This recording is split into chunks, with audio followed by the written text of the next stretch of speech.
Da palavra. Nós estamos em uma série, eu gosto muito de pregar aqui na IBP em série.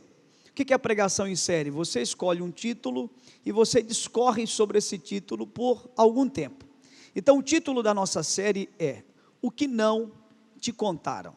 Na primeira ministração dessa série, nós falamos sobre o que não te contaram sobre a Páscoa.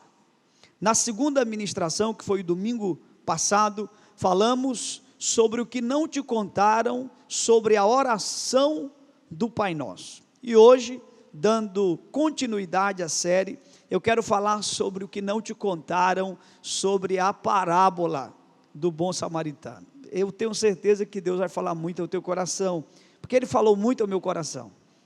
Eu quero ler essa passagem, ela está em Lucas, capítulo 10, a partir do versículo 25, diz assim a palavra de Deus. E eis que um certo homem, intérprete da lei, se levantou com o intuito de pôr Jesus à prova e disse: Mestre, o que farei para herdar a vida eterna? Então Jesus lhe perguntou: o que está escrito na lei?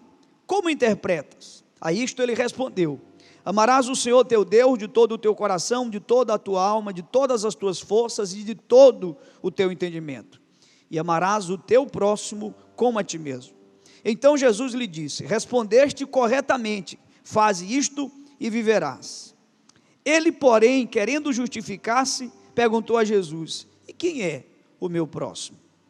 Jesus prosseguiu, dizendo: certo homem descia de Jerusalém para Jericó, e veio a cair em mão de salteadores, os quais, depois de tudo lhe roubarem e lhe causarem muitos ferimentos, retiraram-se, deixando-o semi-morto. Casualmente descia um sacerdote por aquele mesmo caminho e, vendo, passou de largo. Semelhantemente, um levita descia por aquele lugar e, vendo, também passou de largo. Certo samaritano, que seguiu o seu caminho, passou-lhe perto e, vendo, compadeceu-se dele. E chegando-se, pensou-lhe os ferimentos, aplicando-lhes óleo e vinho, e colocando sobre o seu próprio animal, levou-o para uma hospedaria e tratou dele. No dia seguinte, tirou 2 denários e os entregou ao hospedeiro, dizendo: cuida deste homem, e se alguma coisa gastares a mais, tu indenizarei quando voltar. Qual destes 3 te parece ter sido próximo do homem que caiu nas mãos dos salteadores? Respondeu-lhe o intérprete da lei: o que usou de misericórdia para com ele. Então lhe disse: vai e procede tu de igual modo. Queridos, nessa semana eu estava na minha devocional. Eu já falei para vocês como que eu leio a Bíblia. Eu leio a Bíblia fazendo perguntas a Deus, fazendo perguntas ao texto e esperando que Deus me responda a partir do próprio texto. E foi assim a experiência que eu tive essa semana. Resultado desta experiência, desta devocional, é a mensagem que eu vou partilhar com vocês agora. Eu fiz 3 perguntas a Deus, lendo esta parábola, e eu quero então partilhar com você agora.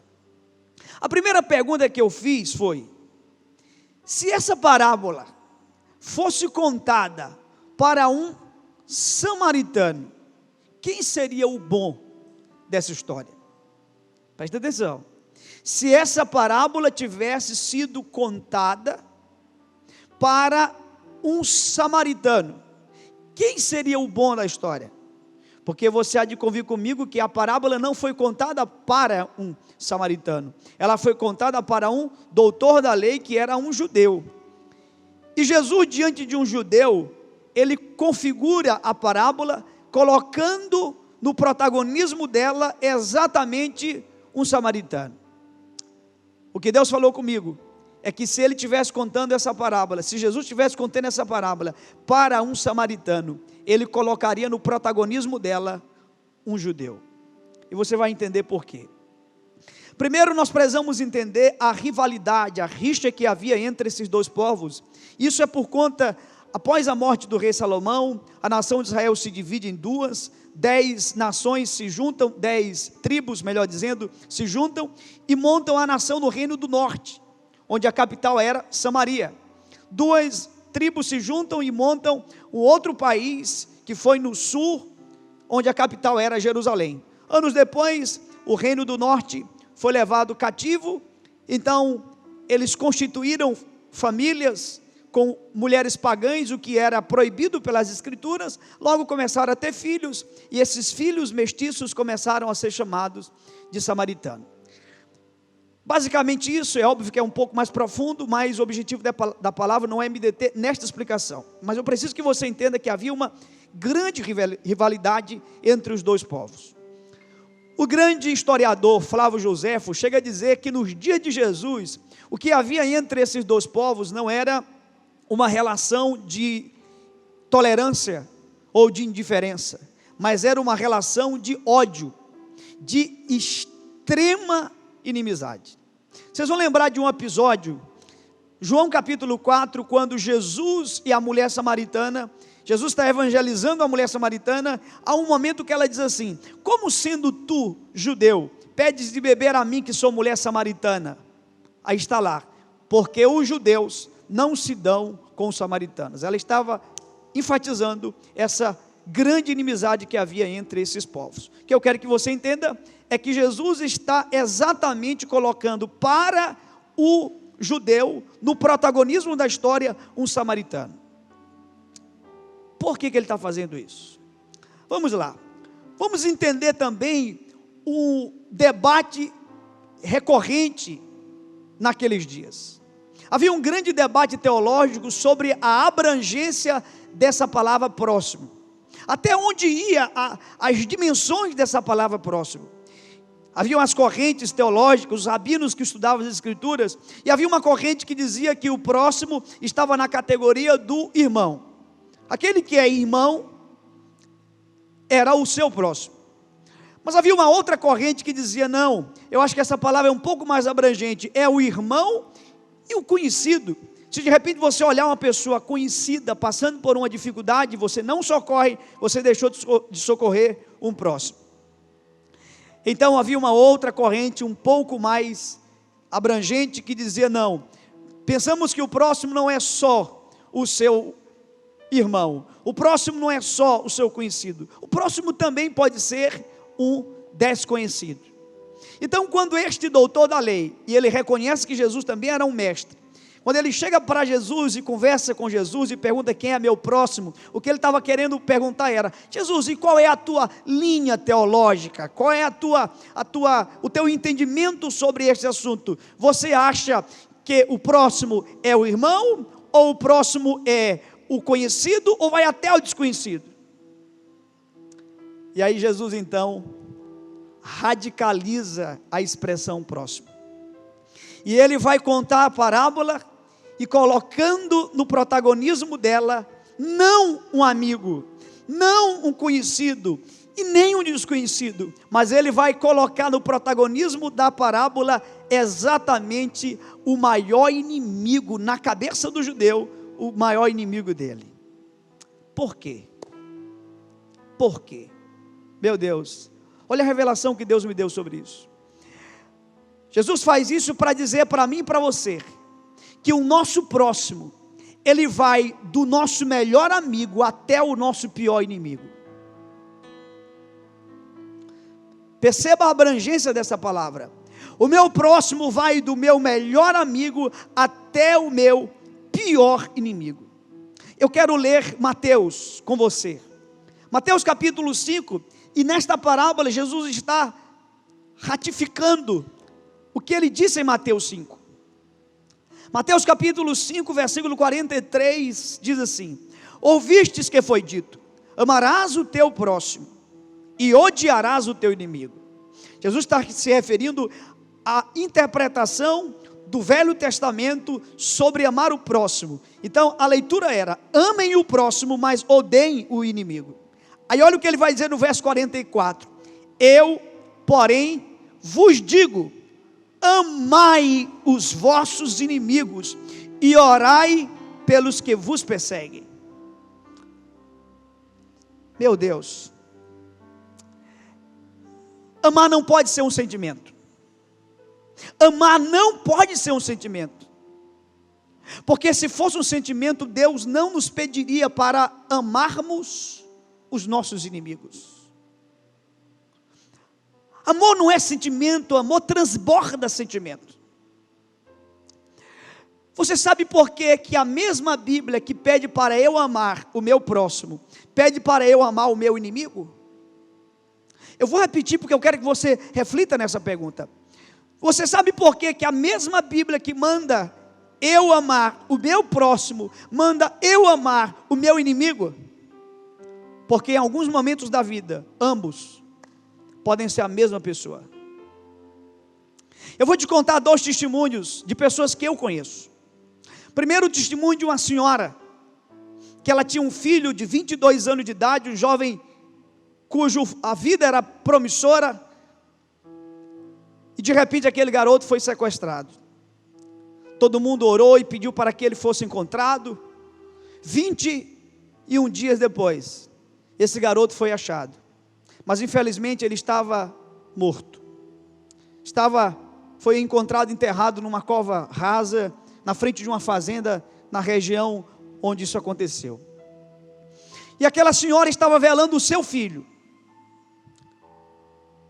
Então ela conta que ela ouviu uma voz. Hoje todo mundo entende que aquela voz era a voz do Espírito Santo. E o Espírito Santo então perguntou para ela velando o filho. O Espírito Santo pergunta: você ainda me ama? O que você responderia? Ela disse: Senhor, eu te amo. Apesar de não estar entendendo absolutamente nada do que está acontecendo, mas eu te amo. Para onde eu irei, se só tu tens as palavras de vida eterna? Eu te amo, Senhor, eu só não estou entendendo nada. Então Deus prossegue e diz assim: eu vou te pedir então uma demonstração, um gesto de amor de tua parte. Eu quero que você pegue o dinheiro que você levou os últimos anos da tua vida, que você conquistou com muito suor, muito trabalho, muito empenho. Você vai pegar todo o dinheiro das tuas economias, e você vai, por amor a mim, você vai montar um centro de recuperação, para você recuperar aqueles que mataram o teu filho. Você sabe o que é isso? Isso é cristianismo, isto é evangelho. A pergunta é: quem era o próximo daquela mulher? Exatamente, os seus inimigos. Em momentos da vida, o próximo e o inimigo podem ser a mesma pessoa. Há uma história, inclusive essa história aconteceu aqui na nossa cidade. Uma jovem, alguns anos atrás, ela foi assassinada por uma outra mulher. Então aquela que assassina a jovem foi presa, foi condenada, e um dia ela recebe uma visita de uma pessoa que levou a ela presentes, levou a ela palavras de consolo, levou a Bíblia, evangelizou. E aí no final da conversa, aquela pessoa que visita pergunta assim: você sabe quem eu sou? Então a moça que estava presa, que tinha tirado a vida daquela outra jovem, disse: eu não sei quem é a senhora, eu só sei que a senhora é um anjo de Deus, porque ninguém nunca me visitou, ninguém nunca veio aqui, e a senhora veio sem me conhecer, trouxe presentes, falou de Jesus para mim, a senhora é um anjo. Mas quem é a senhora? Ela disse: eu sou a mãe da moça que você assassinou. Eu vim aqui dizer para você que eu perdoo você. Sabe o que é isso? Isso é o evangelho. Mas eu sei que você pode estar dizendo: pastor, mas isso é muito difícil. Eu sei que é difícil. Fácil é ser religioso, fácil é ser evangélico, fácil é ser católico. Agora ser cristão, quem diz para você que é fácil? Porque ser cristão pressupõe uma coisa: que sejamos imitadores de Cristo, e isso é muito difícil. Cristo na cruz perdoou os seus algozes. Meu Deus. Agora preste atenção. É verdade, nós precisamos amar os nossos inimigos. A minha pergunta é: quem esses inimigos representam na sua vida hoje? Deixa eu te dizer uma coisa, sabe o que você tem que amar? Você tem que amar a mulher que roubou o teu marido. Veja como isso é difícil. Você tem que amar aquele sócio que te enganou. Você tem que amar aquela pessoa que caluniou você. É verdade que a Bíblia não manda você ser amigo do teu inimigo, manda você amar. Você pode até ter inimigos, mas não pode ser inimigo. São duas coisas distintas. Tem gente que odiará você, mas você não pode odiar ninguém. A Bíblia diz: o que depender de vós, porque tem coisas que não dependem de nós, mas o que depender de nós, tenhamos paz com todos. Vamos lá. A segunda pergunta que eu fiz foi: onde estava o doutor da lei na parábola que Jesus contou? Existe um princípio de interpretação de parábolas que nós chamamos de lei da identificação. O que é isso? Todas as vezes que você lê uma parábola, olhe para as figuras, para as representações e o que de fato cada elemento significa. Quando nós olhamos esta parábola, tem algumas figuras nela. A pergunta que eu fiz foi: quem ou quais das figuras representava o doutor da lei? O que você acha? Você pode dizer assim: ah, pastor, eu acho que era o levita, eu acho que era o sacerdote. Incrível, mas não era nenhum dos dois. O tripé mais importante para o sistema religioso era o sacerdote, o levita e o doutor da lei. Sacerdote e levita trabalhavam no templo.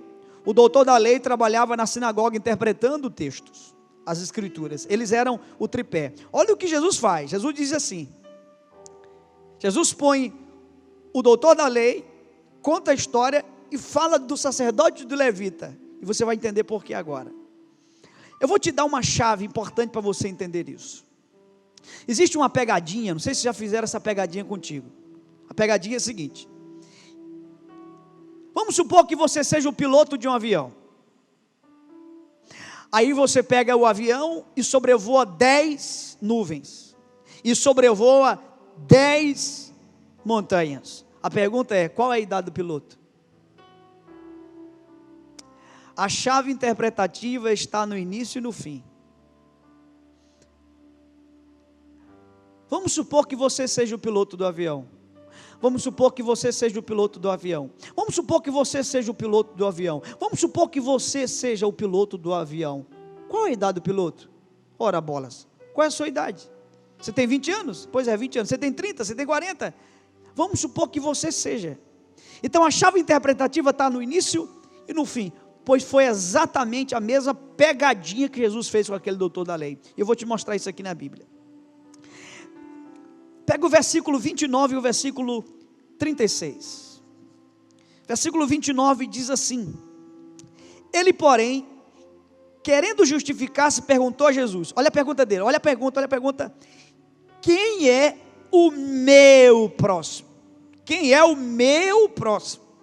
Verso 36, diz assim: qual destes três te parece ter sido o próximo do homem que caiu nas mãos dos salteadores? Uau! Jesus conta a história, e Jesus põe o doutor da lei na posição daquele que está ferido. É como se ele estivesse dizendo assim: olha, você está machucado e ferido. De repente passa o sacerdote, alguém respeitado pelo teu sistema religioso, e ele não te socorre. Depois passa o levita, alguém muito respeitado pelo teu sistema religioso, e ele não te socorre. De repente vem um samaritano e te socorre.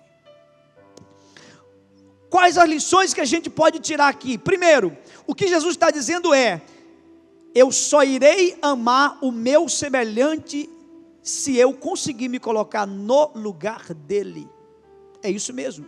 Eu só irei conseguir amar o meu semelhante se eu me colocar no lugar dele. Inclusive uma palavra que nós usamos muito no nosso evangeliquez, que é a palavra misericórdia. Crente diz muito isso, né? Misericórdia, tudo é misericórdia. O que significa misericórdia? Miséria e córdia. Córdia é coração. Daí a expressão cardíaco. Córdia é coração. Então misericórdia é colocar o coração na miséria, na luta, na crise, na escassez, na dificuldade do outro. Isso é misericórdia, e ele foi movido de misericórdia. Quando nós nos colocamos no lugar do outro, no mínimo, nós seremos mais tolerantes, e no mínimo, nós iremos amar o outro. Queridos, tome cuidado, tome muito cuidado. Eu tenho visto pessoas que estão extrapolando. A chave para você amar o seu semelhante é: ame o teu próximo como a ti mesmo. Como? Se coloque no lugar dele. Precisamos ser mais tolerantes. Eu vou te contar uma vez uma cena que eu vi. Eu vi um cristão dizendo assim, eu ponho aspas. Eu vi alguém dizendo assim: esses ateus são todos psicopatas. Se você é um cristão, nunca diga isso. Por favor. Talvez o conhecido seja o Nietzsche. Nietzsche foi aquele que afirmou: Deus está morto. Agora você precisa entender a história por trás da expressão. Nietzsche, quando era criança, perde o seu irmão, o irmão que ele tinha mais afeto. Logo depois ele perde o pai. Quem era o pai dele? Um pastor. Eles moravam na casa pastoral. E Nietzsche conta que enquanto o pai era enterrado e ele escutava o barulho da terra caindo no caixão do pai, uma criança que tinha acabado de perder um irmão, agora perde o seu pai, sem norte, sem direção, sem horizonte. Então ele escuta o sino da igreja tocar. E quando ele escuta o sino da igreja tocar e escuta o barulho da terra caindo no corpo do seu pai, ele diz: para mim Deus morreu. Escute bem, por trás de um ateu pode ter uma crise de fé, e isso não tem absolutamente nada a ver com mau caratismo. Por trás de um ateu pode ter uma crise de fé, isso não tem nada a ver com mau caratismo. Um dos maiores escritores, o maior escritor do Brasil hoje, é um moço chamado Augusto Cury, cristão apaixonado, escreve sobre a figura de Cristo, a pessoa de Cristo, a divindade de Cristo, mas ele disse que ele era ateu. Ele era mau caráter? Não, ele não conseguia ter fé, ele teve uma crise de fé.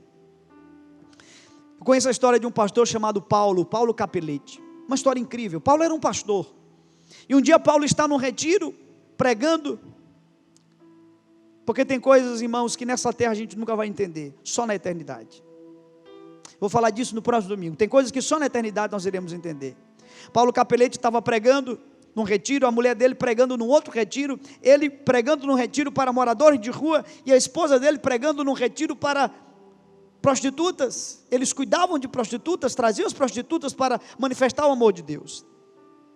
De repente, o filho deles estava brincando na laje da casa, tropeçou, caiu e morreu. Você imagina, quando dão a notícia para ele que o filho tinha morrido, ele chega em casa, e ele disse que ele tinha certeza que Deus iria ressuscitar o filho dele, e ele orou fervorosamente, ele deu tudo dele, ele clamou para que aquela criança ressuscitasse, mas ela não ressuscitou. Então ele começa a perder a fé, na incapacidade de responder estas questões que no domingo que vem nós iremos explicar. Somente na eternidade nós entenderemos algumas coisas. Então ele se enclausura, ele deixa o cabelo crescer, a barba crescer, não queria comer mais, não queria tomar banho, ele queria a morte, entrou numa depressão profunda, perdeu a fé dele. Ele conta que um dia, um garoto que ele tinha tirado da rua, entrou com um prato de comida no quarto dele e disse: tio, o que o senhor está fazendo aí, tio? Tio, eu não estou entendendo, tio, o senhor falou de Jesus para mim, o senhor pregou Jesus para mim. Tio, o senhor me enganou.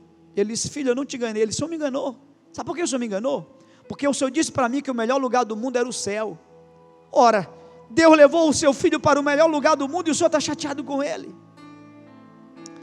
Capelletti diz que naquela hora ele foi confrontado profundamente, não só a fé de Capelete voltou, mas Paulo, pastor Paulo Capelete, se torna, na minha opinião, uma das maiores manifestações cristãs deste país, de um samaritano ambulante.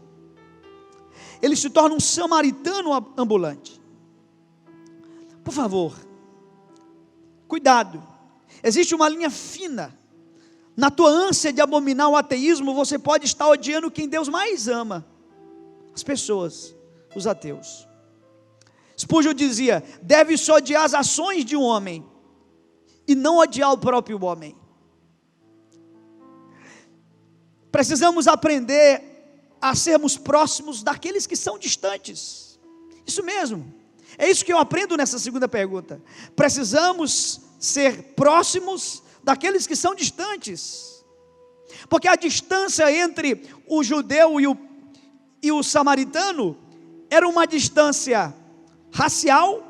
Havia um preconceito racial por conta que eles eram mestiços. A distância era religiosa, porque eles tinham construído um outro templo, portanto uma outra estrutura de religião. A distância ou divergência era teológica, porque eles interpretavam o Velho Testamento diferente deles.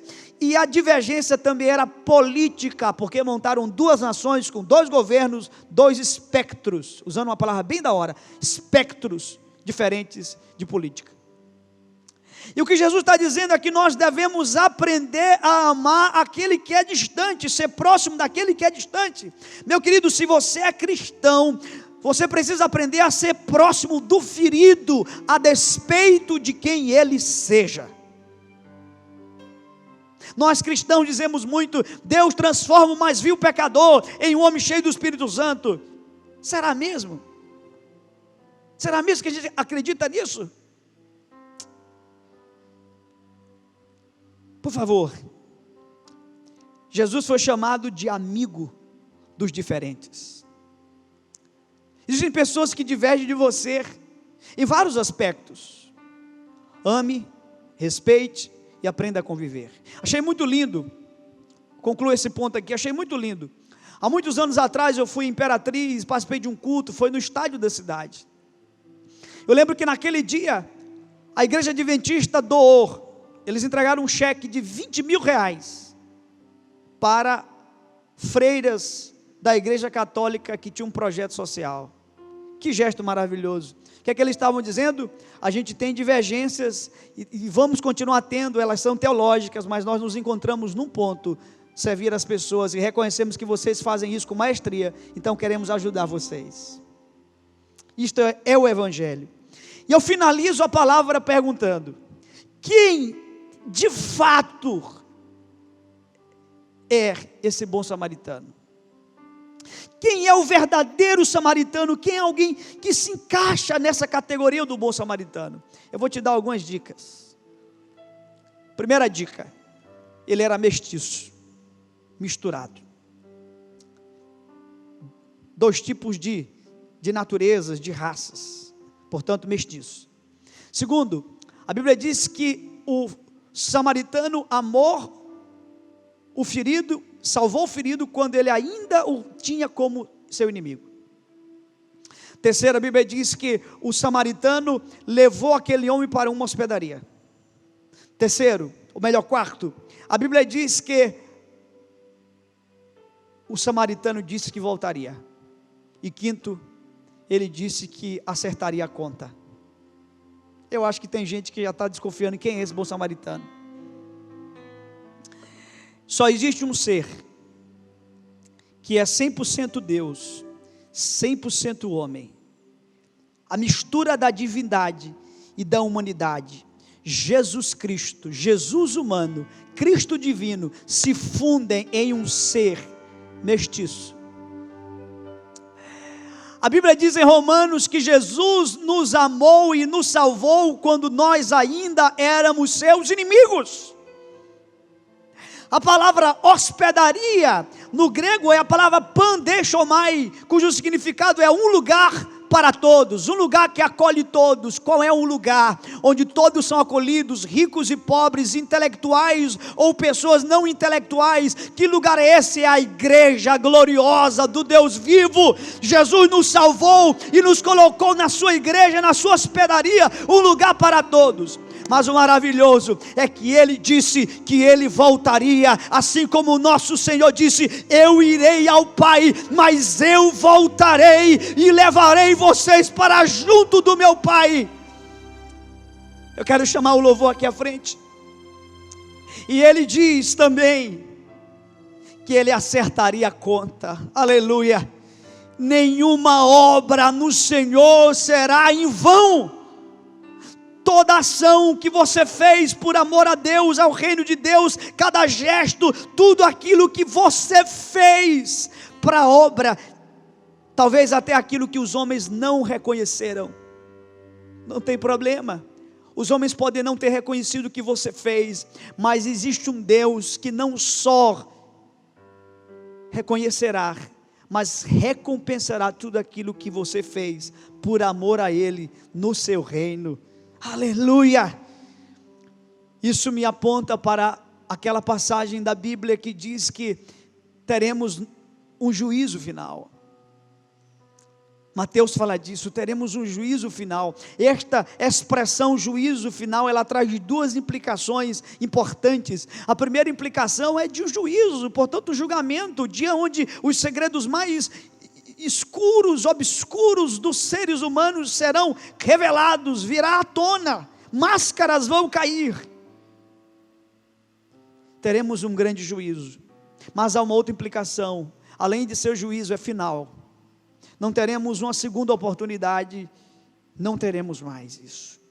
Por favor, reflita nisso, pense nessa parábola, em todo o convite que ela nos faz a refletirmos, amar o próximo a despeito de quem ele seja. Se é alguém que você concorda com a sua ideologia ou teologia, ou espectro político ou não, o próximo é qualquer pessoa ferida que você tem condições de ajudá-lo, a despeito de quem ele seja. Jesus foi a maior manifestação do samaritano. Nós vamos orar agora. Eu quero que o louvor nos conduza a um tempo, amém? Aí na sua casa, vamos adorar Jesus agora, aleluia.